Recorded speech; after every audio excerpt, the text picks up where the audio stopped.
Life is a test, and therefore there should be a guidance for us to understand the truth of this reality that we experience as life, and the tasks that are given for us to be fulfilled in order to pass this test.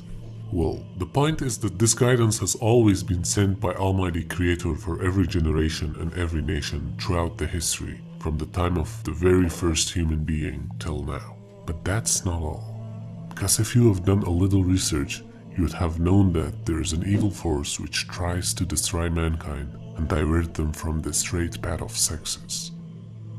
And that's why you should keep in mind that this evil force first and foremost tries to make a false picture of the truth that comes from God. For that he uses two tricks. First, making false religions, and second, manipulation of the divine religions. The invention of false religions and manipulation of the divine religions were always aimed for three purposes. First, to divert people from worshipping the true God and to make a false picture of the reality. This is the most important goal of Iblis, to make people believe in anything other than the real God. But mostly he wants people to worship three things: jinn, fire, and sun, which is again fire. And as you know, jinn are made of fire. And if you remember this, Iblis, he challenged and wants to prove that jinn are superior to mankind. That's why he makes them worship jinn.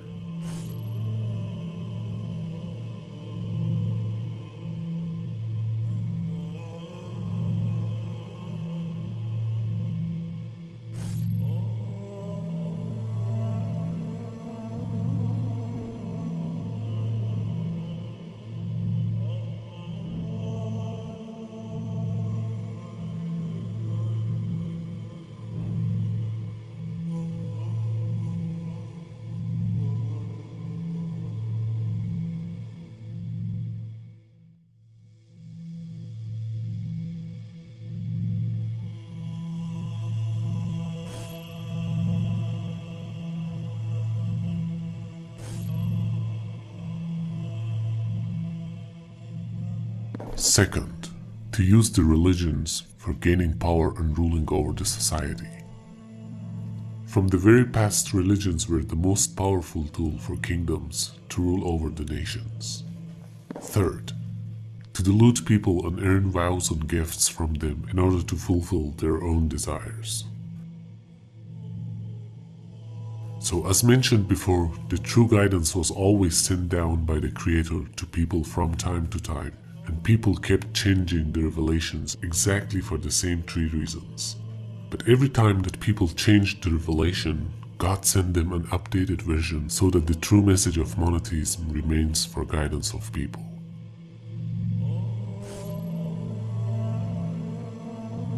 And now you see the 25th, those primitive people in the northern hemisphere, they could sense the variation in temperature day by day. 25th, they can see the sun coming back into its own. In other words, the sun has now come out supreme. It has not been, the devil didn't swallow up the sun, it's coming back. So that is the date of the birth of the sun god. Sun god, the sun has come back into its own. They celebrated Christmas. Birth of, not Jesus Christ, the birth of the sun god, Baal, Horus, Apollo. All these were the sun gods worshipped in the Mediterranean region, and their birthday was the 25th of December. So when the people became Christianized under Constantine, they accepted that birthday of the sun as the birth of the Son of God, in inverted commas. So it is not the birthday of Jesus.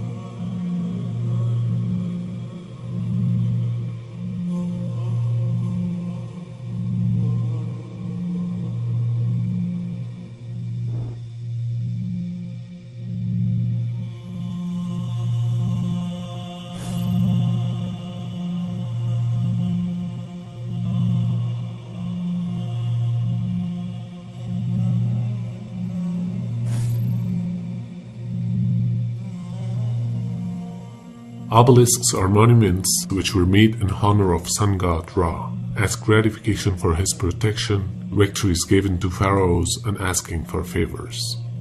They look like Egyptian pyramids and symbolize the sun rays descending on earth.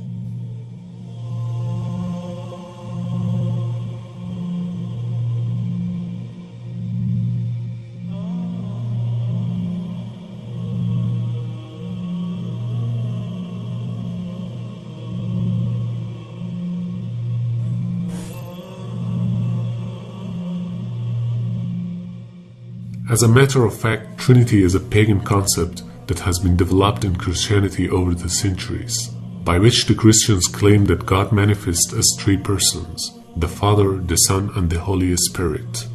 So let's compare the idea with the ancient pagan religions. The Babylonian worshipped the Trinity of Nana, Shamash, and Ishtar.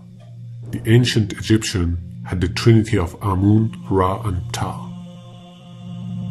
Hinduism believed in Trinity doctrine, in which the supreme deity Brahma appeared in three forms: Brahma, Vishnu, and Shiva. The Greeks believed in Hecate, a three-headed goddess of night and magic. The tribes of northwestern Europe worshipped a group of three female deities known as matroni, meaning matrons. The Persians believed in triad of Ahura Mazda, Mitra, and Anahita.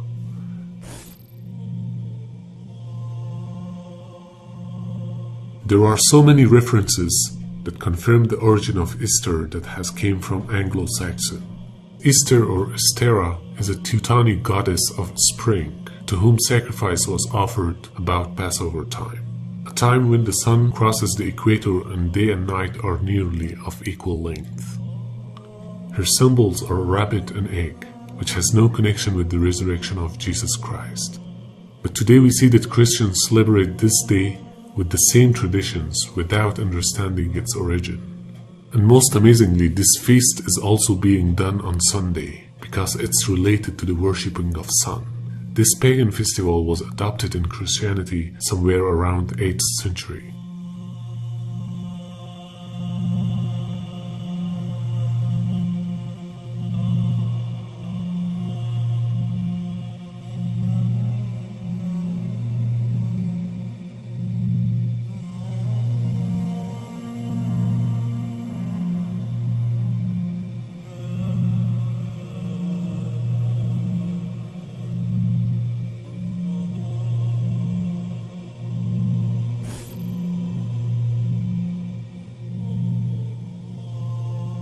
In fact, Ankh was used as a symbol of resurrection at the time of pharaohs, same as cross, which is known as the symbol of resurrection for Christians.